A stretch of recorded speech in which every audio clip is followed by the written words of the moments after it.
कैसे हैं? आशा करता हूँ कि बहुत-बहुत अच्छे होंगे और जैसे कि आपको पता है, यूपी पुलिस कांस्टेबल का जो है, आप लोगों का पेपर आज 9 जून का जो है होने जा रहा है। जैसे कि मैंने आप लोगों से वादा किया था कि सुबह के 4 एएम पे आप लोगों के एग्ज़ाम होंगे, जिनका पेपर आज जो है 9 जून को होने जा रहा है, ठीक है?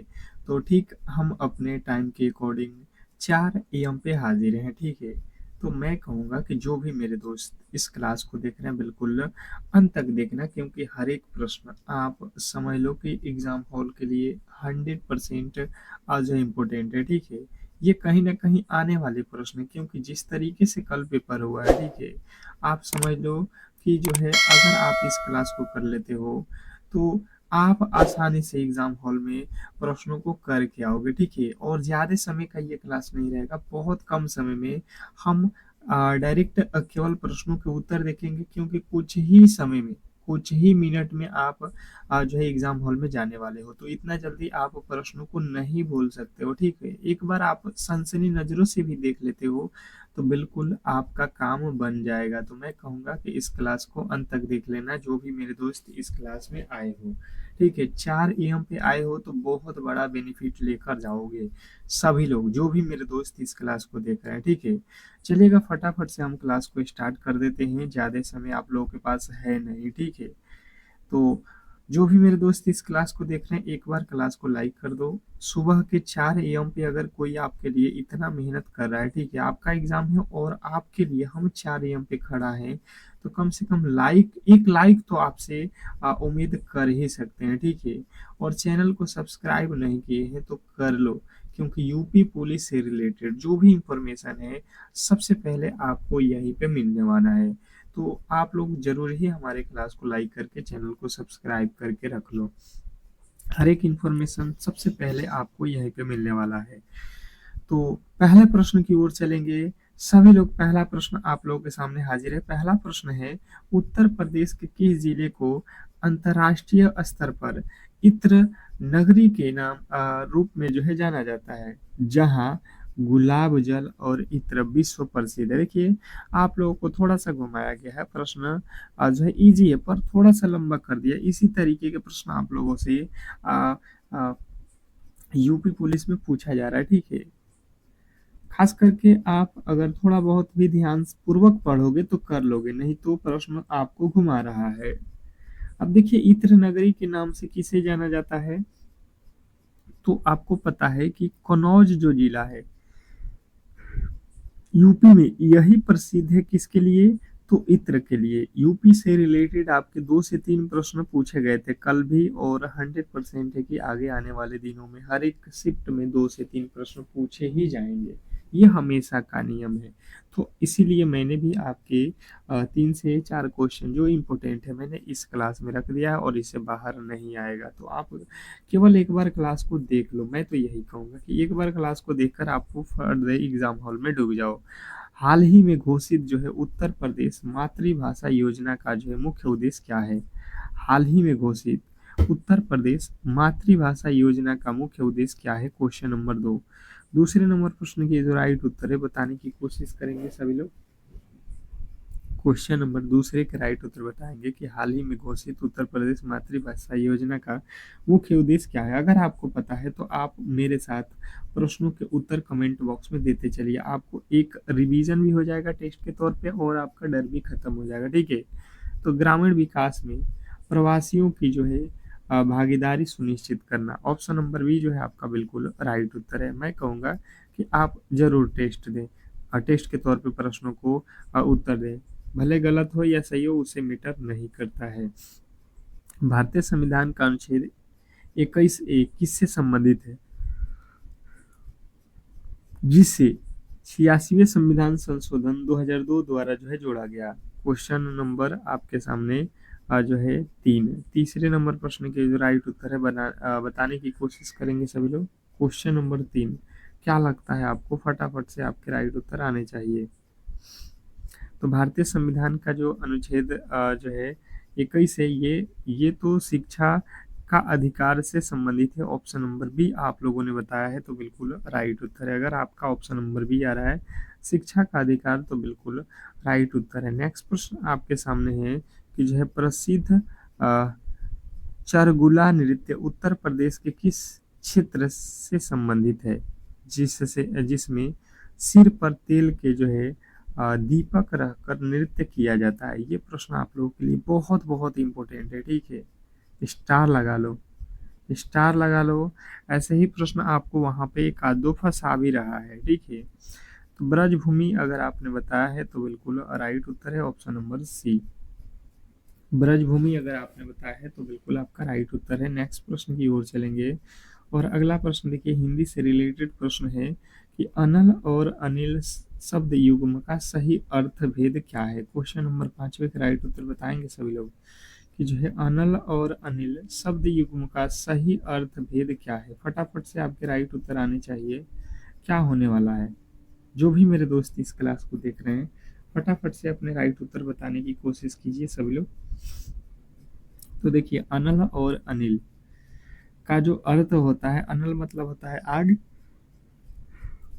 अनिल मतलब होता है हवा। अगर आपने ऑप्शन नंबर बी को चुना है तो बिल्कुल राइट उत्तर है। नेक्स्ट प्रश्न की ओर चलेंगे और अगला प्रश्न आपके सामने है क्वेश्चन नंबर 6। देखिएगा, मैंने राधा के लिए कपड़े खरीदे, इस वाक्य के लिए किस कारक की विभक्ति चिन्ह है। क्वेश्चन नंबर 6 छठे नंबर प्रश्न के राइट उत्तर बताएंगे सभी लोग। मैं फिर कह रहा हूँ कि जिन्होंने भी हमारे क्लास को यार लाइक नहीं किया है तो लाइक कर दो। अगर सुबह के 4 AM पे आपका एग्जाम हो और कोई आपके लिए इतना मेहनत कर रहा है तो आपका भी दायित्व बनता है कि उसे सपोर्ट जरूर करें। बिल्कुल फ्री में आपके लिए अगर कोई इतना मेहनत कर रहा है तो आप भी समझ सकते हो कि एक लाइक तो जरूर ही बनता है, एक शेयर जरूर ही बनता है। सुबह में है तो कम से कम एक बार शेयर जरूर कर दें इस क्लास को, ताकि सभी लोगों के पास ये जो है क्लास पहुंच सके, ठीक है। तो संप्रदान कारक होता है के लिए। अब आपने ऑप्शन नंबर सी को चुना है तो बिल्कुल राइट उत्तर है। नेक्स्ट प्रश्न आपके सामने है कि निम्नलिखित में से अमृत शब्द का सही विलोम शब्द क्या है। अमृत का विलोम शब्द देखिए बहुत इंपॉर्टेंट है, ये बहुत बहुत ज्यादा इंपॉर्टेंट है। अमृत का विलोम शब्द जो है क्या होता है। तो अमृत का विलोम शब्द जो भी मेरे दोस्त बता रहे हैं 20 उनका बिल्कुल राइट उत्तर है। अमृत का विलोम क्या होता है, 20 होता है। अगर आपने ऑप्शन नंबर बी कुछ बताया है तो बिल्कुल आपके राइट उत्तर हैं। नेक्स्ट प्रश्न आपके सामने है, देखिएगा यहाँ पे गणित का प्रश्न है सरलीकरण से रिलेटेड। मैंने जिस तरीके से प्रश्न पूछे जाना मैंने बिल्कुल वही प्रश्न उठाए हैं, ठीक है। ये भी आप समझ लो, अगर आप करते हो तो आपको एग्जाम हॉल में इसके बहुत बड़े बेनिफिट मिलेंगे। सबसे पहले देखो बोर्ड मॉस के नियम में सबसे पहले आपको क्या किया जाता है, छोटे क्वेश्चन को सॉल्व किया जाता है। तो सबसे पहले छोटा क्वेश्चन यहाँ पे सॉल्व कर लो। 6 में से 3 घटेगा 3 माइनस यहाँ से भाग देना पड़ेगा। 60 में 3 से भाग देंगे 20 20 या 60, 20 में से 3 घटा देंगे ये हो जाएगा 17। 17 और यहाँ पे लिखा है माइनस का 38। 17 में से 38 घटाओगे कितना हो जाएगा 21। 21 यहाँ पे लिखा है 45। 21 में से 45 घटेगा आपका कितना आ जाएगा, ये हो जाएगा 24। 24 जो है आपका बिल्कुल राइट उत्तर है। बिल्कुल सिंपल प्रश्न पूछे जा रहे हैं, आपको घबराने की आवश्यकता नहीं है।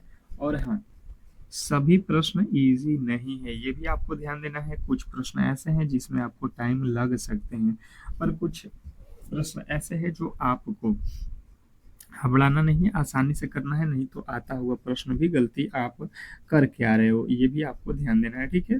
थोड़े से आप ध्यानपूर्वक काम करोगे तो आसान हो जाएगा पेपर, ठीक है। देखिएगा अगला प्रश्न, एक परीक्षा में 70% छात्र अंग्रेजी में और 65% छात्र गणित में उत्तीर्ण हुए। यदि 27% छात्र दोनों विषयों में अनुत्तीर्ण रहे तो 278 छात्र दोनों विषयों में उत्तीर्ण हुए तो कुल छात्रों की संख्या क्या है। कुल छात्रों की संख्या जो है हमें बताना है यहाँ पे। देखिएगा अब बताने की कोशिश कीजिए सभी लोग कि क्या होने वाला है यहाँ पे। सबसे पहले देखिए आप यहाँ पे वेन आरेख से बनाओगे तो बिल्कुल इजी हो जाएगा आपके लिए। इसमें हुआ क्या है, इसने कहा है कि 70% छात्र पास हुए हैं और 65% छात्र गणित में पास हुए हैं। यदि 27% छात्र, देखिए अंग्रेजी हो जाएगा इंग्लिश और ये हो जाएगा मैथ। इंग्लिश में अ, दोनों विषयों में 27 हुए हैं तो 27 यहाँ पे लिख लो, ये दोनों विषय है 27 हो गया। इंग्लिश में 70 हुआ है, तो 27 तो हमने लिख दिया है, 70 में से 27 घटेगा, ये हो जाएगा 3, और ये हो जाएगा आपका 3। ठीक है, यहाँ पे आ जाओ, 65% में से 27 घटा लो,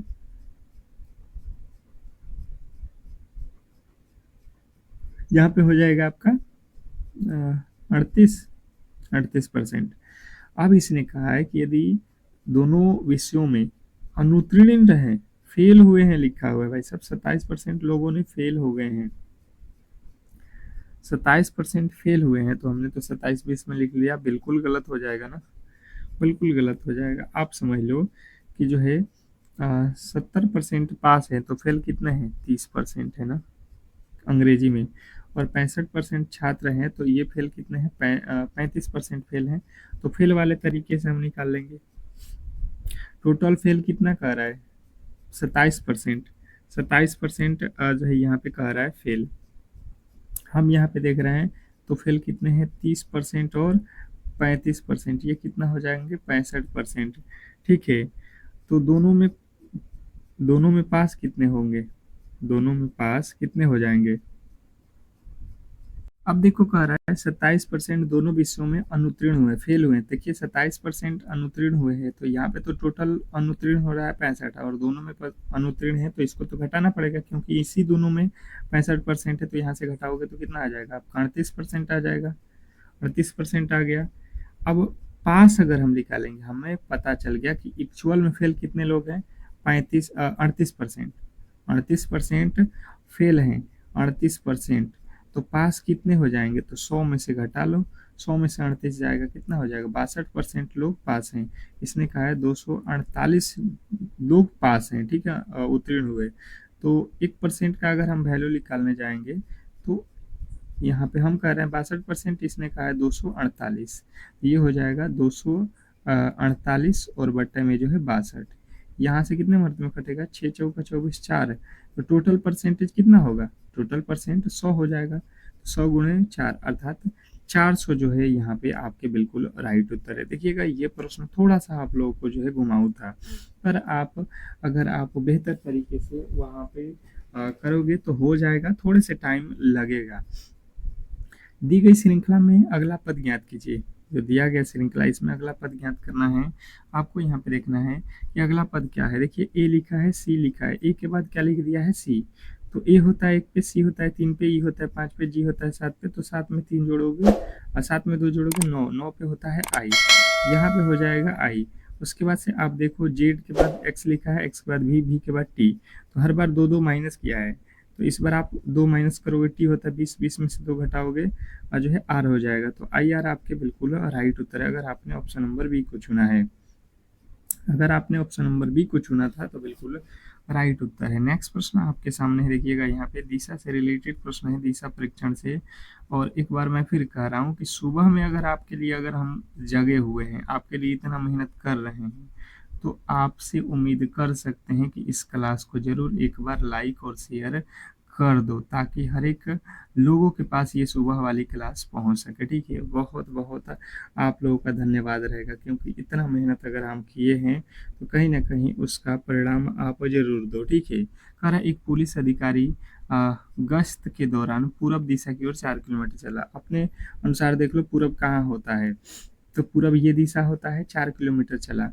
फिर दक्षिण की ओर मुड़ता है, दक्षिण की तरफ, दक्षिण दिशा नीचे की तरफ होती है, तो 3 किलोमीटर चला, फिर कह रहा है कि वह अपने प्रारंभिक बिंदु से न्यूनतम दूरी पर है, तो कितनी दूरी पे है, ये तो यहाँ से स्टार्ट किया था और यहाँ पे चला गया है, ये दूरी कितना है ये हमें बताना है, तो 4 और 3, ये 90 डिग्री के कोण पे है, तो 4 और 3 का आपको ट्राइंगल पता है कि अंडर रूट होता है, और P square plus B square, तो 4 के स्क्वायर 16 और 3 के स्क्वायर 9, 16 9 25 का वर्गमूल 5 हो जाता है, अर्थात ये न्यूनतम दूरी 5 किलोमीटर है। ठीक है, नेक्स्ट प्रश्न आपके सामने देखिए, पूछ रहा है कि यदि आप एक पुलिस कांस्टेबल हैं और आपको एक जो है भीड़ भाड़ वाले बाजार में लावारिस बैग मिलता है, तो आपकी पहली जो है प्राथमिकता क्या होनी चाहिए, ये प्रश्न आप लोगों से पूछा गया है। देखिएगा इस टाइप के प्रश्न आप लोगों से ज्यादातर पूछे गए थे, तो आप यहाँ पे चारों ऑप्शन देख लो, तो इसमें आप क्या करोगे, आप कहोगे कि जो है बैग से दूर करना और जो है बम विरोधक दस्ते को सूचित करना, क्योंकि भीड़ भाड़ में हमेशा ही इसी तरीके के घटने हो सकते हैं कि उससे लोगों को क्षति पहुंचे। ठीक है, नेक्स्ट प्रश्न आपके सामने है, लिखा हुआ है कि जो है उत्तर प्रदेश विशेषज्ञ से रिलेटेड, विशेष से रिलेटेड है कि उत्तर प्रदेश का कौन सा जिला बांसुरी उद्योग के लिए पूरे भारत में प्रसिद्ध है। उत्तर प्रदेश का कौन सा जिला बांसुरी उद्योग के लिए प्रसिद्ध है, ये बहुत इंपॉर्टेंट है, बताएंगे सभी लोग। आपके सामने है, फटाफट से जो भी मेरे दोस्त बता रहे हैं यहाँ पे कि जो है पीलीभीत, पीलीभीत आपके बिल्कुल राइट उत्तर है अगर आपने ऑप्शन नंबर ए को चुन रखा है। ठीक है, नेक्स्ट प्रश्न की ओर चलेंगे और अगला प्रश्न आपके सामने है। कह रहा आपका अगला प्रश्न कि जो है 1857 के विद्रोह के दौरान उत्तर प्रदेश के कानपुर शहर से विरोध का जो है नेतृत्व किसने किया था। 1857 के दौरान 1857 में उत्तर प्रदेश के कानपुर शहर से, तो कानपुर से आप लोग को बार बार पूछा जाता है क्योंकि यहाँ से किए थे नाना साहेब। आपको याद रहेगा, बिल्कुल याद रहेगा, क्योंकि कुछ ही समय की तो बात है, आप जैसे जाओगे और आपके सामने अगर ये प्रश्न आते हैं तो आप आसानी से कर लोगे यार। एक बार आप देख लिए तो इतना तो कमजोर आप नहीं हो कि आपके सामने ये प्रश्न आए और आप सॉल्व ना कर पाओ। अगला प्रश्न आपके सामने, भारतीय संविधान से तो बार बार प्रश्न पूछे गए हैं कल के एग्जाम में, और दोनों शिफ्टों में लमसम आपके 3-3 प्रश्न, 4-4 प्रश्न पूछे गए थे। भारतीय संविधान के किस अनुच्छेद के तहत उत्तर प्रदेश लोक सेवा आयोग या किसी भी राज्य के लोक सेवा आयोग के गठन का प्रावधान है, बताइएगा। क्वेश्चन नंबर 15, 15वें नंबर प्रश्न के जो राइट उत्तर है जिन्हें बताया है अनुच्छेद 315 में ऑप्शन नंबर बी जो है आपके बिल्कुल राइट उत्तर है। जो भी मेरे दोस्त ऑप्शन नंबर बी को चुने हैं उनके बिल्कुल राइट उत्तर है। नेक्स्ट प्रश्न आपके सामने है, भूगोल से रिलेटेड प्रश्न है, लिखा हुआ है कि उत्तर प्रदेश की सीमा भारत के कितने राज्य से लगती है जो किसी भी राज्य में सबसे अधिक है, बताइएगा। उत्तर प्रदेश की सीमा भारत के कितने राज्यों से लगती है जो कि किसी भी राज्य में सबसे अधिक है, बताइएगा। क्वेश्चन नंबर 16, 16वें नंबर प्रश्न के जो राइट उत्तर है आपको याद रखना है, 9 राज्य से लगता है जिसमें 8 तो राज्य हैं और एक केंद्र शासित प्रदेश है। ठीक है, जो कि दिल्ली है। आप ध्यान पूर्वक यहाँ पे गलती नहीं करेंगे। अगला प्रश्न आपके सामने है कि जो है सामान्य विज्ञान से रिलेटेड मानव शरीर की सबसे बड़ी ग्रंथि कौन सी है जो पित्त रस का स्राव करती है। क्वेश्चन आपके सामने है 17, 17वें नंबर प्रश्न के जो राइट उत्तर है बताने की कोशिश करेंगे सभी लोग। क्वेश्चन नंबर 17 पे आ चुके हैं और जो भी मेरे दोस्त बता रहे हैं यहाँ पे यकृत, उनके बिल्कुल राइट उत्तर है जिन्होंने बी को चुना है। नेक्स्ट प्रश्न आपके सामने है, क्या है आपका कि जो है भारत में जीएसटी किस वर्ष लागू किया गया था जो एक अप्रत्यक्ष कर है, बताइएगा। क्वेश्चन नंबर 18 के राइट उत्तर क्या होने वाला है, फटाफट से आपके राइट उत्तर आने चाहिए। क्वेश्चन नंबर 18 क्या लगता है आपको, सभी लोग बताएंगे यहाँ पे। क्वेश्चन नंबर 18 के राइट उत्तर जिन्होंने बताया है 1 जुलाई 2017, उनके बिल्कुल राइट उत्तर है जिन्होंने ऑप्शन नंबर बी को चुना है। नेक्स्ट प्रश्न की ओर चलेंगे और अगला प्रश्न आपके सामने है, क्या है आपका अगला प्रश्न कि उत्तर प्रदेश के किस जिले में कलिंजर का जो है किला स्थित है जहां महमूद गजनबी और शेर शाह सूरी ने आक्रमण किए थे। क्वेश्चन नंबर 19, 19वें नंबर प्रश्न के जो राइट उत्तर है बताने की कोशिश करेंगे अगर आपको पता है तो जो भी मेरे दोस्त बता रहे हैं 19वें नंबर प्रश्न का राइट उत्तर बांदा, उनके बिल्कुल राइट उत्तर है ऑप्शन नंबर बी बांदा। नेक्स्ट प्रश्न की ओर चलेंगे और अगला प्रश्न आपके सामने है, लिखा हुआ है यहाँ पे कि जो है ओजोन परत वायुमंडल की किस परत में पाई जाती है जो सूर्य की हानिकारक परावैंगनिक किरणों को रोकती है। क्वेश्चन नंबर 20 बहुत बहुत इंपॉर्टेंट है, आप स्टार लगा लो, स्टार लगा लो इस प्रश्न पे। ओजोन परत वायुमंडल की किस परत में पाई जाती है जो सूर्य की हानिकारक परावैंगनिक किरणों को रोकती है। जो भी मेरे दोस्त बताए हैं 20वें नंबर प्रश्न का राइट उत्तर समताप मंडल, बिल्कुल आपका राइट उत्तर है ऑप्शन नंबर बी। नेक्स्ट प्रश्न की ओर चलेंगे और अगला प्रश्न आपके सामने है कि जो है निम्नलिखित में से कौन सा वर्ण कोष्ठ्य अर्थात लिप्स से बोले जाने वाले हैं और अल्प प्राण होते हैं? निम्नलिखित में से कौन सा वर्ण ओष्ठ्य से जो है बोले जाते हैं, उसमें भी अल्प प्राण होते हैं? बताइएगा। हिंदी का प्रश्न है, क्वेश्चन नंबर 21। जो भी मेरे दोस्त बता रहे हैं यहाँ पे, पा बिल्कुल राइट उत्तर है। अगर आप पा बोलोगे तो इसका उच्चारण जो है आपके होस्ट से ही होने वाला है। देखिए, फिर से रिक्वेस्ट कर देता हूँ कि जिन्होंने अब तक क्लास को लाइक नहीं किया है तो लाइक कर लो। सुबह के 4 AM पे आपका एग्जाम है और आपके लिए हमने मेहनत किया है, एक एक प्रश्न हमने गेस किया हुआ है रात भर, तब जाके ये क्लास बना है। तो आपका भी दायित्व तो बनता है कि इसका जो है कम से कम आप वैल्यू जरूर दें, और एक लाइक तो करना है यार, कम से कम एक लाइक और एक शेयर जरूर कर दें। नेक्स्ट प्रश्न आपके सामने है कि जो है दिए गए विकल्पों में से अश्रु शब्द का सही जो है तद्भव शब्द क्या होगा?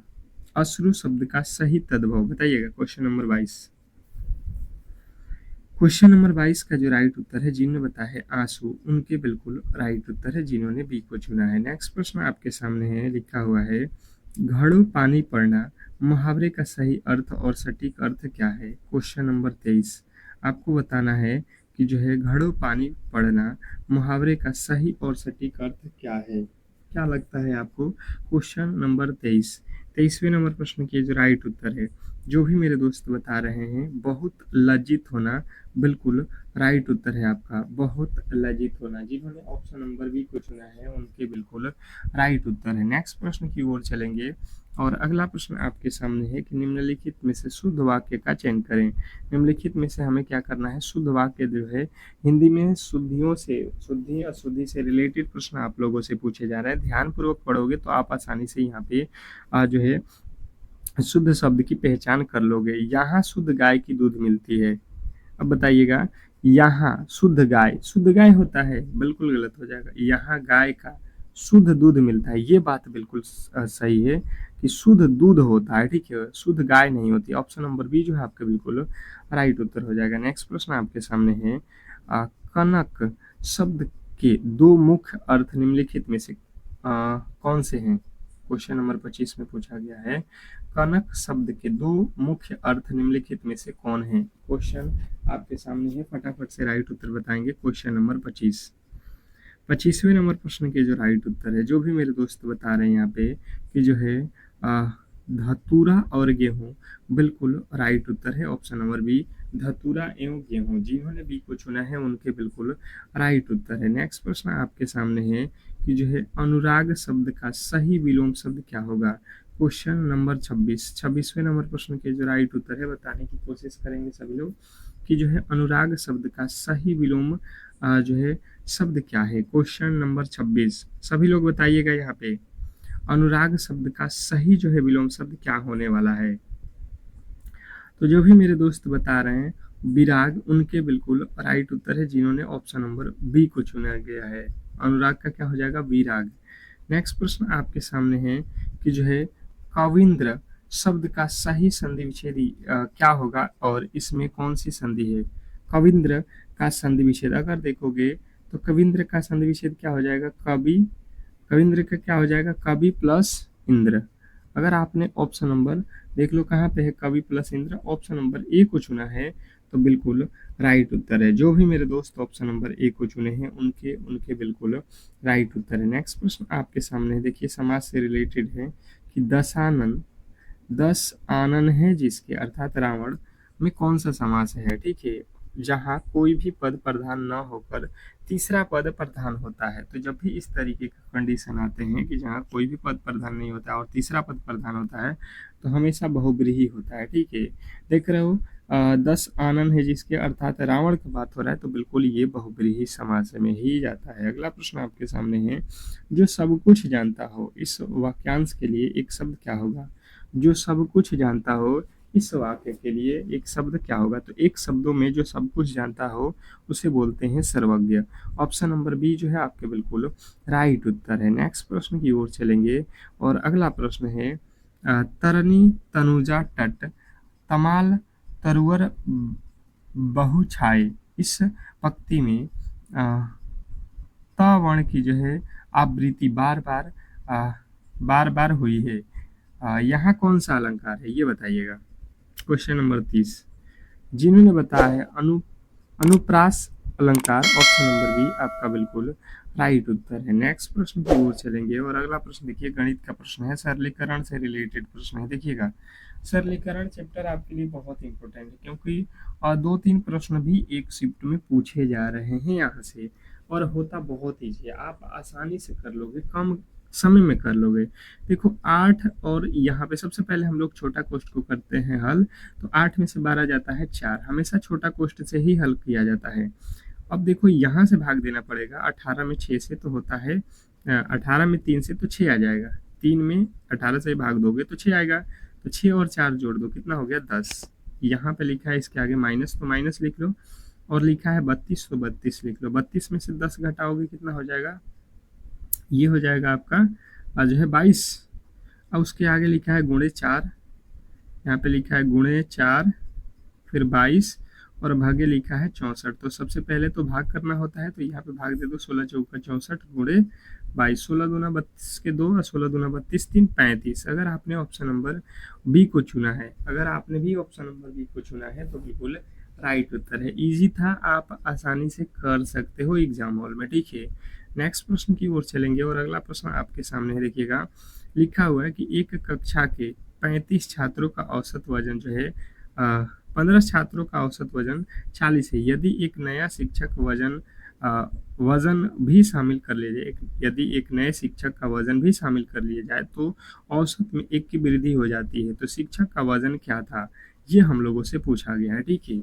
बिल्कुल सिंपल है, आप सबसे पहले ध्यान दो कि यहाँ पे जो है 15 जो है लड़के हैं, छात्र हैं, और इनका वजन जो है 40 है, तो 15 गुणे 40 कर लो, टोटल वजन जो है हमारा हो जाएगा 15 चौका 60, 600 केजी के टोटल यहाँ पे छात्र हैं। इसमें कह रहा है कि एक शिक्षक आ गए, तो 15 तो छात्र थे और एक शिक्षक आ जाएगा तो 16 लोग हो जाएगा, और औसत में 1 वृद्धि हो जाएगा, तो पहले औसत था 40, अभी हो जाएगा 1 वृद्धि करोगे तो 41, तो 16 का में 16 के 6, 16 चौका 64 और 1 हो जाएगा 65, तो 6 से 656 हो रहा है। तो बताओ कितना बढ़ा आपका, तो 56 केजी बढ़ गया, एक जो कि आपका जो है नया जो आपके ग्रुप में शामिल हुए थे टीचर, उन्हीं का तो वजन है। नेक्स्ट प्रश्न आपके सामने है, यहाँ पे लिखा हुआ है आयु संबंधित प्रश्न कि जो है ए और बी की वर्तमान आयु का जो है अनुपात यहाँ पे दिया गया है 4:5। 5 वर्ष बाद इनकी आयु का अनुपात 6:5 हो जाता है, तो ए की वर्तमान आयु क्या है ये हमें बताना है, ठीक है। बहुत बहुत इम्पोर्टेंट है, आप बिल्कुल सिंपल तरीके से इसको समझ लो कि ए का एज है 4, तो बी का एज है यहाँ पे 5, देख लो 4:5 दिया गया है। इसने कहा है कि दोनों में 4 वर्ष बाद, तो दोनों में 4 वर्ष जोड़ लो। 4 वर्ष बाद का मतलब क्या हुआ कि अगर आप आज 5 साल के हो तो अगले साल 4 वर्ष अगर कहेगा तो आप 8 वर्ष के हो जाओगे, अगर 5 वर्ष बाद कहेगा तो 5 जोड़ लोगे, तो 5 5 10 वर्ष के हो जाओगे, तो अनुपात आपका हो जाएगा 5:6। यहाँ पे देखिए 5:6 अर्थात 5/6 हो जाएगा। अब तिरछा तिरछी गुणा कर लो, इसका गुणा नीचे हो जाएगा, तो 5×5 = 25x और फिर 5×5 = 25 और 6 का गुणा ऊपर जाएगा, तो ये हो जाएगा 6 चौका 24x और 6×5 = 30।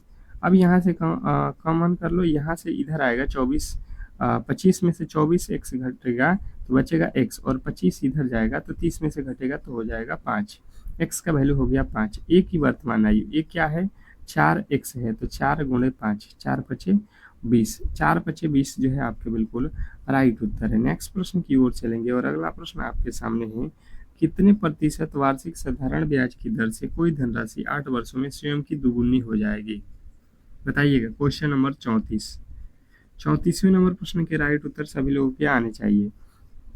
तो देखिए इसने कहा कि कितने वर्षों में साधारण ब्याज की दर से कोई धनराशि 8 वर्षों में स्वयं की दुगुनी हो जाएगी, स्वयं की दुगुनी हो जाएगी। तो स्वयं का 2 गुना करना है। 2 गुना कब होगा, जब 1 रुपया आपके पास है और ये 2 रुपया हो जाएगा, तो यहाँ पे ब्याज कितना हो जाएगा, 1 रुपया ब्याज और 1 रुपया आपका, तभी तो 2 गुना होगा यहाँ पे।